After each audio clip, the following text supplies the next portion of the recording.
BJP కార్యకర్తను అయినందుకు నేను ఎంతగానో గర్వపడుతూ ఉన్నాను. పార్టీ తలవంచుకునే పనిని నేను ఎప్పుడు కూడా చేయలేదు. నన్ను రాజకీయంగా ఎదుర్కోలేక తప్పుడు ఆరోపణలు చేస్తున్నారు. ఇక బెదిరింపులకు భయపడటానికి నేనేమి ఫామ్ హౌస్లో దాక్కునే ఎలుకను కాదు అని చెప్పేసి బండి సంజయ్ ఫైర్ అయ్యారు. నేను ఏ రోజు కూడా పార్టీ తలవంచుకునే పని చేయనన్నా. ఇలా పార్టీ కోసం పనిచేస్తాం మేమందరం కూడా.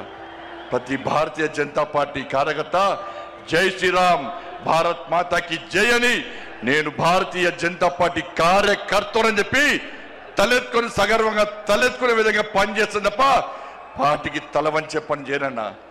చాతగాని మూర్ఖులు, ధైర్యంగా రాజకీయంగా ఎదుర్కోలేని దద్దమ్మలు ఇలా ఏదో చేసి బండి సంజయ్ని కానీ భారతీయ జనతా పార్టీని ఇబ్బంది పడితే నేను ఫామ్ హౌస్ లో ఎలుకని కాదన్నా.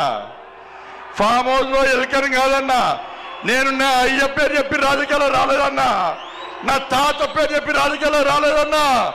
ఏదో జెండా పెట్టి అంటే రాలేదన్నా.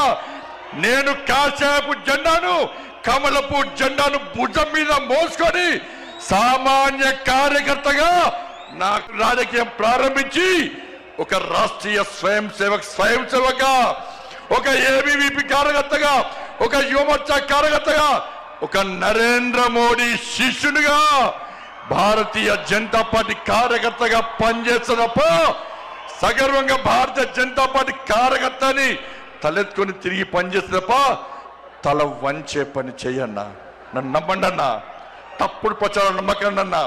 మా ఎంబడి ఉండండి. ఇక వదిలిపెట్టే ప్రసక్తే లేదు.